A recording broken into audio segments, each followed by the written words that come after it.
Welcome back. If anybody wasn't here for the earlier workshop, welcome. My name is Craig Pearson. I am a resident in the MGH McLean Adult Psychiatry Residency Program. I've helped organize this event today, and I'll be leading specifically our narrative medicine workshop, which is around the topic of haiku.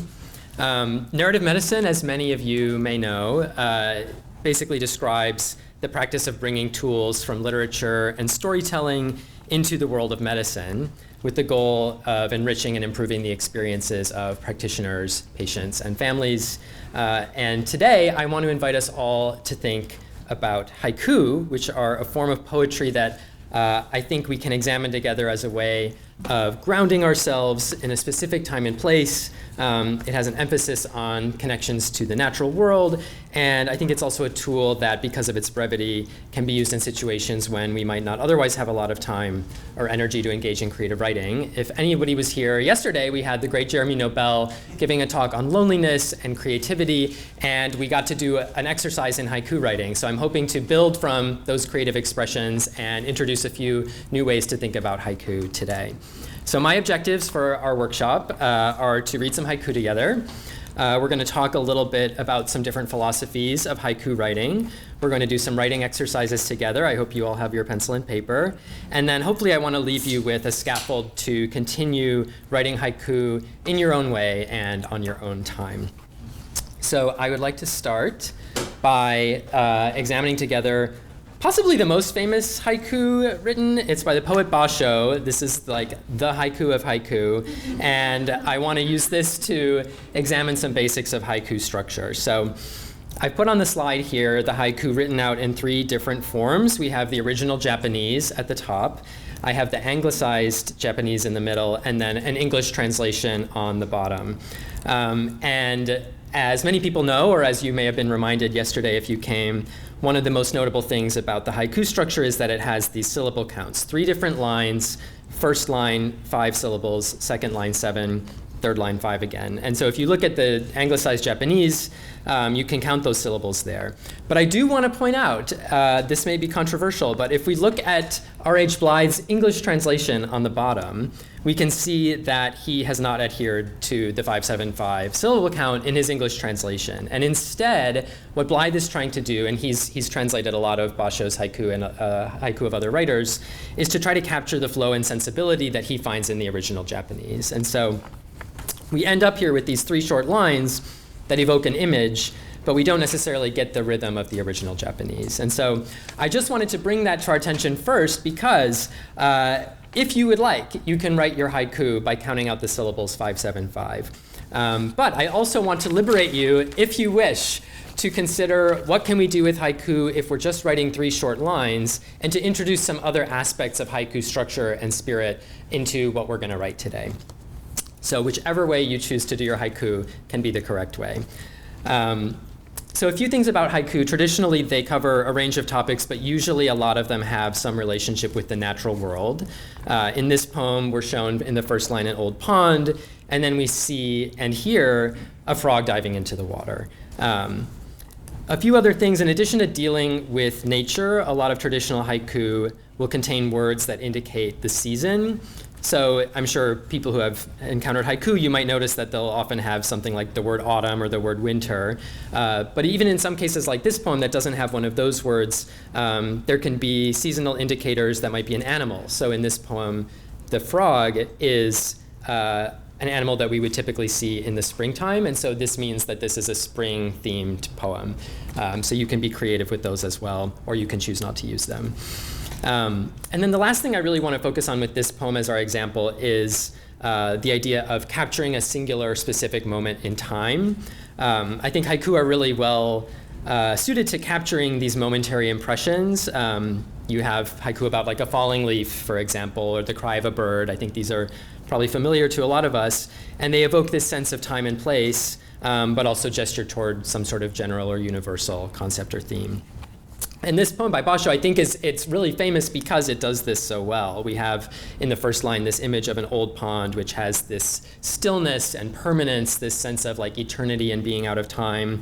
And then that surface is ruptured by the action of this single frog. And it's this moment that Basho captures with that very simple yet profound ending image of the sound of the water. And so this is a structural technique. It's putting something static in the background and then bringing an instantaneous action into the foreground. And that's something that I want to invite all of us together to think about in this workshop, because I think it can be a different way of using a structure in addition to, or instead of the 5-7-5, you might think about how do I put something static in the background and some instant of action in the foreground. And so to sort of bring these themes together, I'm going to show us a piece of visual art. This is a painting by Vermeer. It's called The Milkmaid from the 1650s. For those keeping track, Basho the poet would have been around 13 years old when this painting was created. I don't imagine that either of these artists probably knew about the other, but I do want to draw our attention to some similarities between the way they've composed their respective artworks. So we had Basho's haiku that started with this static image of an old pond, and here in this painting, Vermeer is bringing us into this room with this blank wall in the background. We can see some of the sort of pockmarks of age. We don't know exactly how old it is, but it has this flat background surface. And then in the foreground, we have this woman pouring milk into a bowl. And I love this painting. I think there's something incredibly rich and even sublime about just this stream of milk that Vermeer has captured in the painting here, this single moment in time that has been preserved now for over like almost 400 years. And it reminds me a little bit of the sound of the water from the Basho poem. So this is where I'd like to take our first pause and give us an opportunity to try writing our first haiku with some of the material that we have so far. So what we've agreed so far is that a haiku is going to be 3 short lines. Maybe you count out the syllable structure, traditionally 5 syllables in the first line, 7 in the second, 5 in the third, or you can choose not to and explore other ways to write it. Most haiku, as we know, deal with nature and the seasons, but we're going to take some inspiration from Vermeer and maybe allow ourselves to think about human activities and domestic life, like the milkmaid. And then we've kind of talked about this structure where we might describe something static in the background and then draw the reader's attention to a specific singular moment or action, something that kind of pulls us into the present tense. So as you're thinking about this, you can think about a memory of yours. It could be something that happened at work recently, something that you noticed on the way here to the library. You can turn around and look out the window. And whatever you decide to do, I would invite you to try to think about what it might mean in 3 lines to capture a specific moment or action or an instant in time. So I'm going to set my timer for 5 minutes. And feel free to write as many versions as you'd like. When we're finished, I'll bring us back and we'll look at a few more examples. So have at it. Okay, that's 5 minutes. I'll leave some time at the very end and we can share, but for now I'm going to move to our next slide and talk about a few more examples. But before I bring us to our next poem, I want to talk a little bit more about some of the philosophical approaches to the practice of haiku writing. So I'm going to borrow some ideas from someone else. I'm going to read you all a few paragraphs from the novel Kusamakura, which is by the Japanese writer Natsume Soseki. It was originally published in 1906. And in this passage that I'm going to read to you, we are hearing from the narrator, who's an artist, who's talking a little bit about his ideas relating to poetry and haiku. So I'll read you this passage from the narrator of Kusamakura. He says, "The poet has an obligation to dissect his own corpse and reveal the symptoms of its illness to the world. There are various ways to achieve this, but the most successful, immediate one is to try jotting everything down in the 17-syllable haiku form with whatever words spring to mind. The haiku is the simplest and handiest form of poetry. You can compose one with ease while you're washing your face, or on the toilet, or on a train. But that's no reason to disparage the haiku. No one should try to claim that because the haiku is easily achieved, becoming a poet therefore costs one little. And since to be a poet is to be, in some sense, enlightened, enlightenment must therefore be easily achieved. I believe that the simpler a thing is, the greater is its virtue. and thus the haiku should rather be revered. Let's imagine that something has made you a little angry. Then and there, you put your anger into 17 syllables. No sooner do you do so than your anger is transformed into that of another. You cannot be angry and write a haiku at the same time. Or say you weep a little. Put those tears into 17 syllables, and there you are. You are immediately happy. Making a haiku of your tears frees you from their bitterness. Now you are simply happy to be a man who is capable of weeping. This has long been my conviction. So that's a little bit of a set of ideas. We could agree or disagree. But with that background in mind, I'm going to give us another haiku from Basho. I'll let you read it. A little less of a common haiku theme from what I would expect to see. We have a poem here that takes, I think we would probably agree, a potentially negative experience, and by generating some distance from it through the creative process, transforms it into art. I think this is complicated because regardless of what the narrator, Natsume Soseki's narrator in Kusamakura says, I don't imagine that Basho was entirely able to distance himself from this experience that he's describing, at least not in the moment that it was occurring. But that's one way to think about it. I have some words here from Blythe, who's the translator I've been using for the English versions of these, and he writes about this specific poem. He says, Basho's verse is to be read with the utmost composure of mind. If there's any feeling of disgust and repugnance as a predominating element of mind, Basho's intention is misunderstood.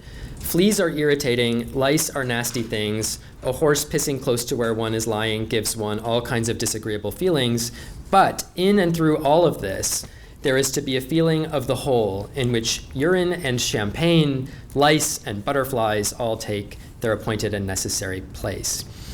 So I think, like the narrator in the novel that we read a passage from, Blythe is seeming to say that looking at things from a neutral perspective might actually render a potentially unpleasant experience less unpleasant, more tolerable, or even beautiful.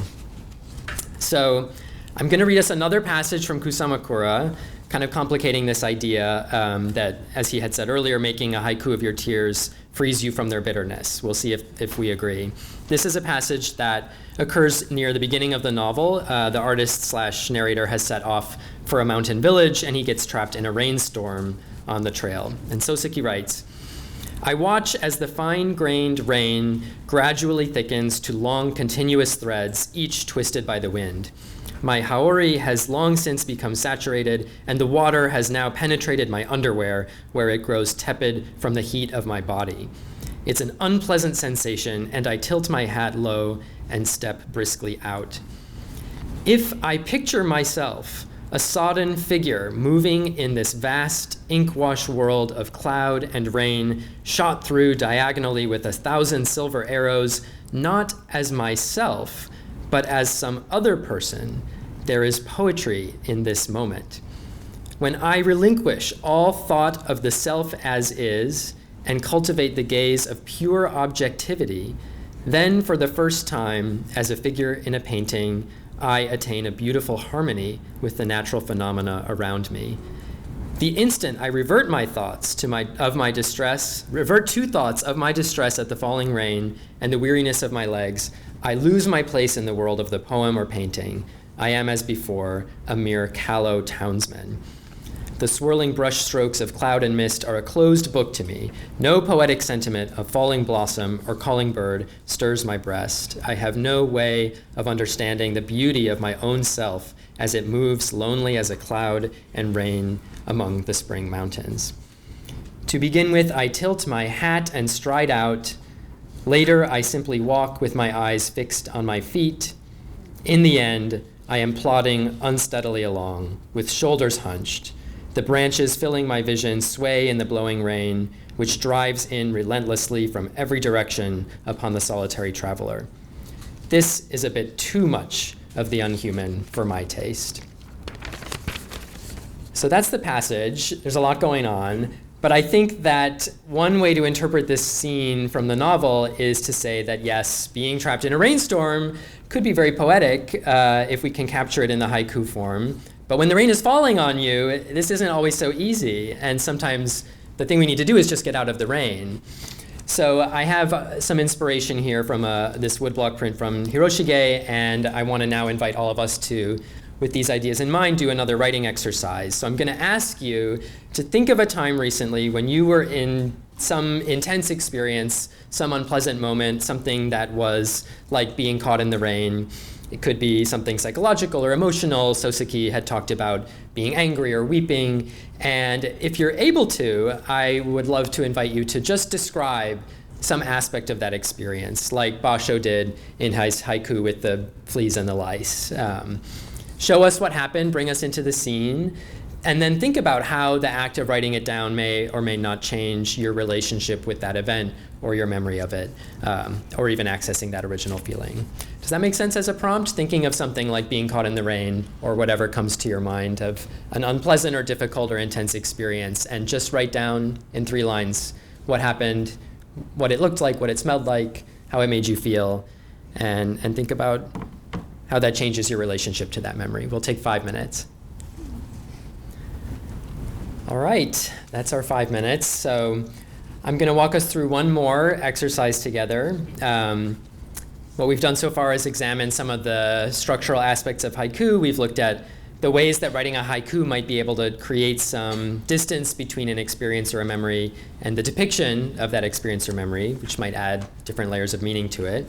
And I want to think about this, take it a step further, and wonder about the practical ways that writing a haiku might kind of ground us in our day-to-day lives. So some of us are here today because we have interests in experiences of illness or grief or memory and memorializing. I know some folks here might be interested or even working in healthcare fields or be connected to healthcare and medical systems. I know that all of us have had some experience of illness or loss that's affected us or our loved ones in some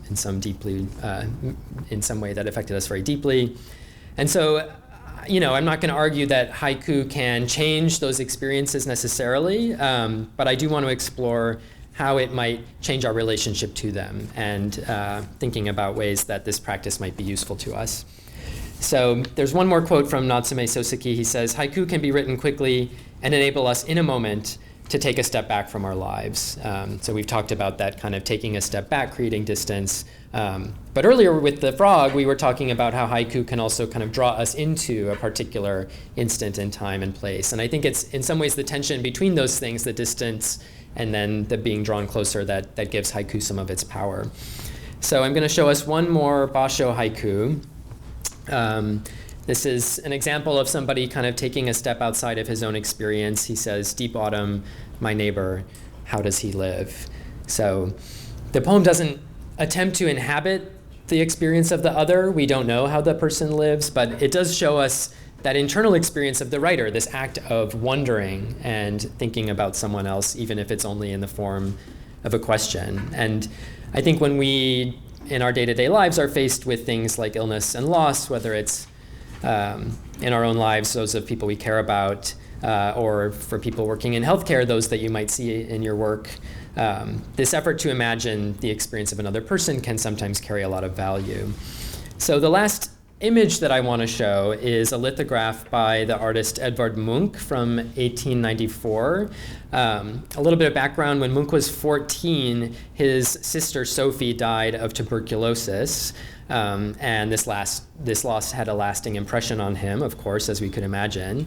And throughout his career, Munch actually made a series of drawings, paintings, and lithographs, all depicting basically an identical scene of Sophie's illness, her on her sickbed. And all of them had the same title, which was The Sick Child. So I've just selected one version of this to show here, one of these lithographs. This one depicts Sophie in her bed. She has a female relative beside her who appears perhaps to be grieving or bearing some sort of heavy weight or pain. And there are other versions of the sick child that might just show Sophie. Some of them show Sophie with this woman. But this one is unique because it has this extra panel on the bottom of the composition. And I actually want to open the floor and hear from people in the audience, what do you think is going on here? Why is there this extra part of the picture on the bottom? How do you react to that? What are some possible interpretations or even just descriptions of what you see? Does anyone want to volunteer an observation? Jess? Well, look, it's a comic. It's two images next to each other. When I first saw it, it kind of looks like breath, but it could also be a landscape. Maybe it's the view out the window. Maybe it's what Sophie is looking at. Well, or maybe a vision or something. Yeah. What do other people notice? Like the ghosts, like Halloween days. Yeah. There is a tree, and they are just running there, trying to grasp that girl's mind. Yeah, that's excellent. Yeah. What else? What else do people notice? Sarah, did you have your hand? I couldn't fully hear, so I might be reiterating, but it's a very barren landscape, and it almost looks like we're seeing where she might be buried. It almost feels like a burial site, just that one solitary tree. There's a lot of loneliness in that image. Yeah. Other observations? I think for me, it's amazing how in the picture we can play with the time and space and how this can be like a multi-dimension, like having two spaces. Mm-hmm. Yeah. Somehow it adds this whole other layer of interest to the piece, and like Jess said, there's something about like a comic element. You move from one panel to the other, and sometimes you skip ahead or move through time and place. Yeah. What else? Yes. Yeah. Maybe just speaking from the experience of the artist, maybe I don't know which one he drew first, but if he had drawn one of the woman and the child first, maybe that was just a release at the bottom. Yeah. Like using really stronger, deeper shades and strokes, and maybe the effort was a lot. Maybe it was a flourish at the end just to release the rest of the emotion. Yeah, some sort of window for us into that artistic process. He might have needed to have that one more step to do. Yeah. What else? Sue? The panel on the top felt more like a heavy air, and then the one at the bottom felt more like a freedom. I thought that I saw someone sitting down under the tree and looking at the sky with like clouds. So. Yeah, and like was the earlier observation, the sort of darkness and lightness, very interesting contrast there. I'm thinking of it almost as like you can't see where the woman in bed is looking, but like that being sort of like the dream of being out of bed. Yeah. Somehow wishing to be like out, and no matter how like rough or sketched, just like near a tree. Yeah. And is it only in the imagination? Is it through a window? Is it a memory? It could be anything. Yeah. Other thoughts? Jess? I don't want to naysay, but I haven't done lithography, but it could just also be like an artist's test print where he's trying to figure out what marks he wants to make, and we're like analyzing it, which I love. It probably is something deeper, but there is a possibility he could just be trying stuff out. Sure. We're trying stuff out. Yeah. Well, I'm sure if we looked at all of our pieces of paper, you would see extra panels in the margins. Yeah, Sarah? There's also an interesting contrast between movement in the two. Like you see that there's movement in the clouds. And on the one hand, it feels like first image is about the impermanence of that fleeting life of Sophie, and then on the bottom you see there's sort of this permanence of that tree that feels like it will be there through the seasons, but there's that movement of the clouds. So there's some really interesting sort of temporal contrast. Yeah. Amazing. Okay. I'm sure there's more to say, but I'm just going to move us into our last exercise. So kind of letting all of these thoughts continue to be in our minds, I want to invite you to respond either directly to this piece or to let it lead your mind and memories into something else, whatever you feel moved to write about. Again, we're here at a workshop where there's a lot of art on the walls related to grief and related to illness and COVID specifically. So if anything that you saw earlier today inspired you, you can think about that. But I also want to invite you to think about the three lines of the poem are also kind of like the bars of this image or the panels of a comic. You can move between them in ways that allow you to jump in time and space and mood. And so we'll just do a sort of open free writing here for anything that you feel inspired to do. Maybe we'll do 3 minutes for this one since we're getting close to the end here. And then we'll all come back together. Okay, let's start to come back together. That's the end of my prepared material, but I now want to open the floor. We have 5 minutes or so left, and I would love to hear some of the haiku that people have written, whether it was this last prompt or at any point today. Does anybody want to share? Sarah? This is the first poem I wrote, the first haiku I wrote, in response to the old pond. Reddened foliage, the weakening sun breaks through. Crisp light steps afoot.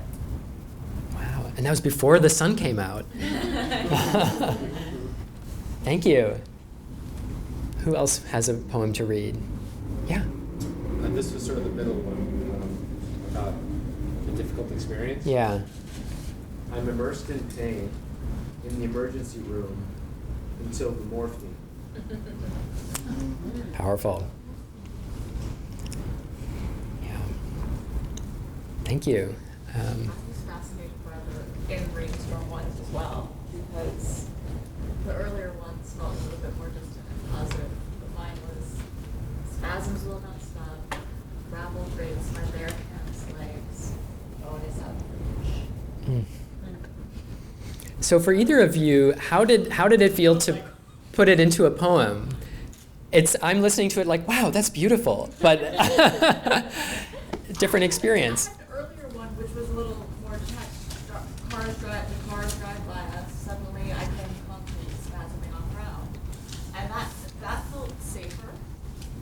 And then when we needed to do it in the rainstorm, it got very close.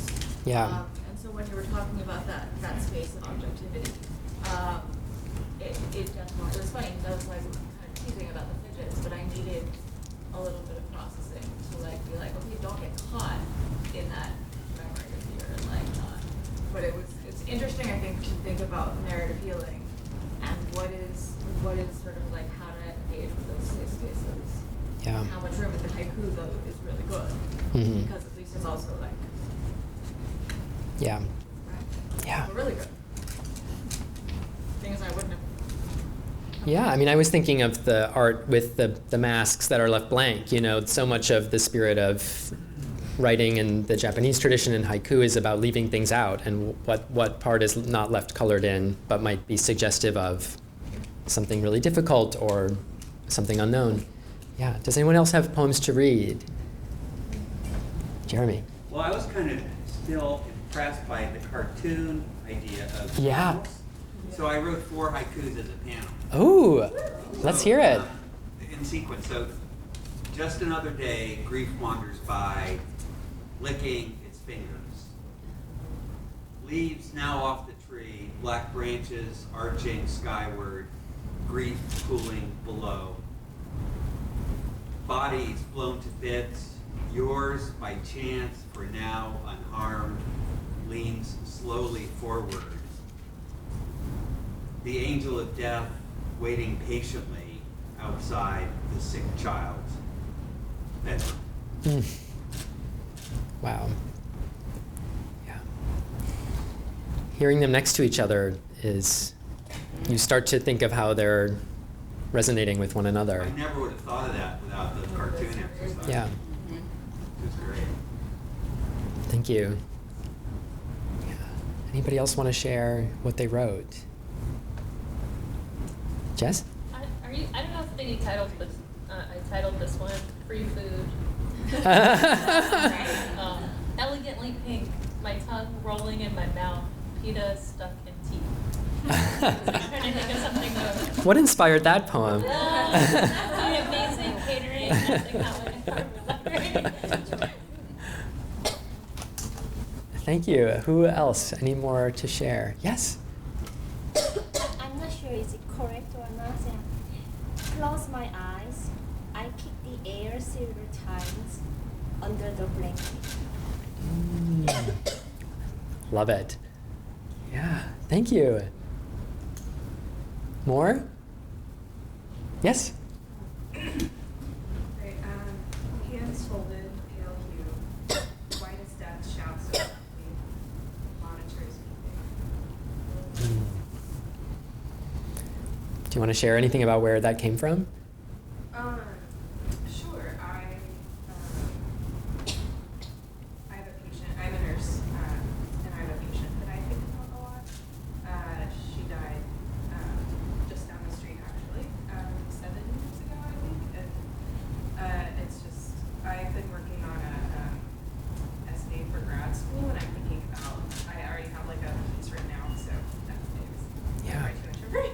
know. So I think about her a lot because when someone's dying, at least I know a lot goes on in their hands. They get like this restlessness in their hands, and I would have to give her Haldol a lot, which is a drug that you use at the end of life to help calm that fidgetiness. So yeah, I just think about her. Yeah. Yeah, and her death, it was more. I wasn't there the night she died. I actually called out on purpose because I couldn't handle. I had taken care of her all the beginning. But yeah, so that's kind of. But she still had like, she had like fluids kind of going every now and then. She probably, I don't know if she had a working drip, I can't remember it all the time. And then she had an NG tube, which is a tube that goes down your, into your nose, down your stomach, because she had a small bowel obstruction. And we were trying to decompress the pressure that happens from that. And that was like kind of a, like you could hear the worrying of that, like empty it. So it was sucking out a lot of the green bile. So, yeah, that's. I appreciate you sharing. And yeah, so yeah. you said that was 7 years ago. That was and 7 years ago, yeah, down the street actually. yeah, and yet there's still, you're calling it back so vividly. Would you Yeah. mind reading that? Oh, sure. Hands folded, pale hue. White as death, shout so loudly. Monitors beeping. Yeah. Thank you so much for sharing that. Cool. Any other poems that people would like to share? Well, we can stick around. There's a whole exhibition for you to enjoy, but if you have to go, thank you so much for coming. The artwork on the walls will be here through December 13th. We'll have a few more events throughout the next few weeks, so there's always reasons to come back, to invite your friends. But thank you all so much for participating so generously. For those of you who are here from the earlier part of the day, thank you for staying, and I hope that we can all continue to get to know each other and grab more food and make use of the space. But thank you so much. I hope everybody has a great rest of your day.